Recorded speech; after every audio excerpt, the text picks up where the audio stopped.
This is the book Caedmon Song, written by Ruth Ashby and illustrated by Bill Slavin. Many years ago in the north of England, there lived a cowherd named Caedmon. He dwelt on the grounds of a big abbey where monks and nuns worked and studied together, but Caedmon was not a monk. His job was to take care of cows. Brown cows, brindled cows, cows with long soft eyelashes and short sharp horns. When calves were born, Caedmon found them the warmest corner of the stable to rest in. He slept with cows, and he ate with cows. Cows were his life. Now, Caedmon was a very ordinary kind of man. He liked warm fires in the winter and cool drinks in the summer, the crow of a cock at dawn and the chime of church bells at twilight, honeyed apples and smoked ham. Caedmon liked all the things his friends liked. Only one thing made him different. Caedmon hated poetry. In those days, hardly anyone knew how to read or write. Caedmon couldn't read. Neither could Wilfred the baker, or Edfrith the cooper, or Edwiner the swineherd. Fraud the reeve scratched little X's in the dirt to count his sheep. Only the monks in the big abbey where Caedmon worked had books. They copied down the Gospels in beautiful flowing script and decorated the pages with golden serpents. Instead of reading, people recited stories by heart. They sat around the hearth by night telling of heroes and monsters, great battles fought, and fortunes made and lost. On feast days, they passed the harp around the great oak tables so that everyone could sing a poem. But when the harp reached Caedmon, his thoughts dried up. The words died on his tongue. He opened his mouth and nothing came out. It was so embarrassing. No wonder he hated poetry. One frosty St. Stephen's Eve, a feast was held in the great hall of the abbey. While outside the wind blew and snow drifted above the gables, inside guests feasted upon roast mutton and wild boar.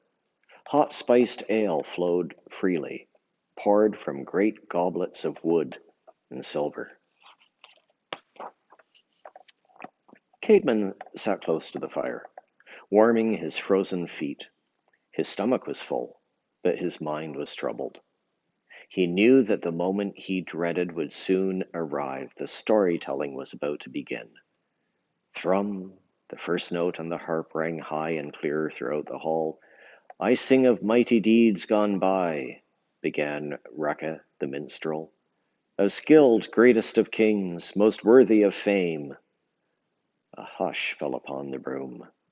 Up and down the enormous oak table, revelers sighed in anticipation. Dogs crawled under the benches to chew their bones. Eosric, the hawk, flew down from the rafters to perch on his master's arm. From the great fire, smoke curled lazily up to the sky, and people dreamed.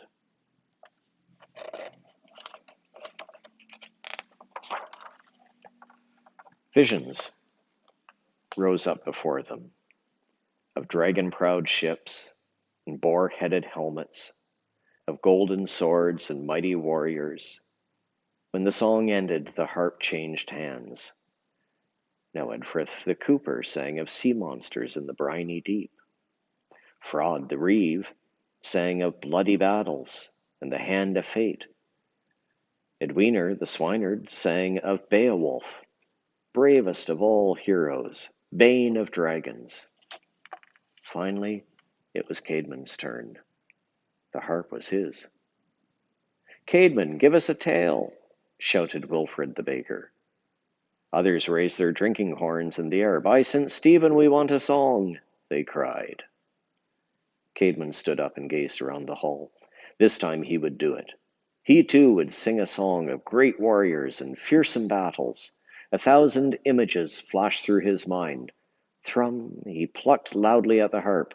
A great many years ago, his voice faltered. The harp fell silent. Long ago and far away, he began again. It was no use. The words would not come. Caedmon thrust the harp at the next man and wrapped his cloak around him. Furious and ashamed, he stomped down the hall and pushed open the great ash doors. He had failed again. Caedmon stormed out into the darkness. The blizzard had ceased. The mounds of snow had drifted across the moors. He shivered, as cold and bitter as the night. Then a cloud floated across the sky. The full moon burst forth, and the world was transformed. Hills, valleys, mountains, and seas sparkled with a million pinpoints of light. Caedmon looked up at the stars glittering above him. His anger and shame melted away.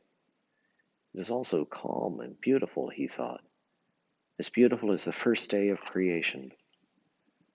He trudged back to the cowshed. Inside, the air was warm with the breath of cows. Caedmon made sure his animals were comfortable for the night. Then he crawled into his sleeping mat and fell asleep. Caedmon dreamed. And in his dream, a young man came into the cowshed and sat down. Caedmon, the man called out. Caedmon opened his eyes. Caedmon, why are you sleeping? The man asked.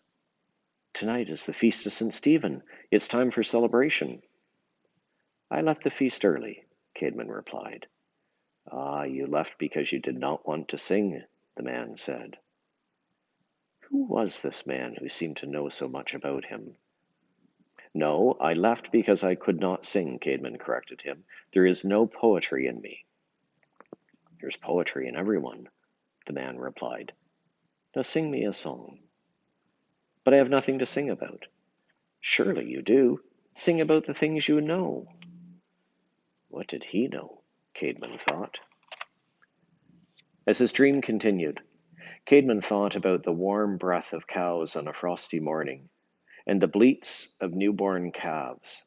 He thought about cool green dawns and fiery red sunsets, about meadows sparkling with dew and hawks circling the sky, about gray seas and purple flowers. He thought about the stars.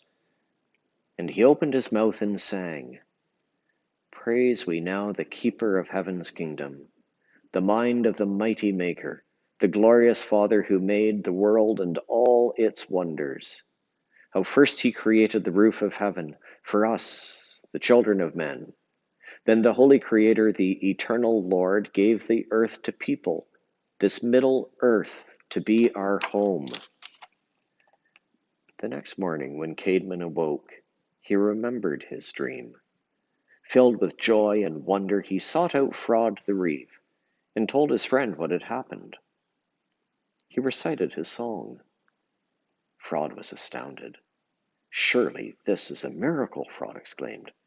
We must tell the abbess. She will know what to do. Abbess Hilda was in the library reading a prayer book.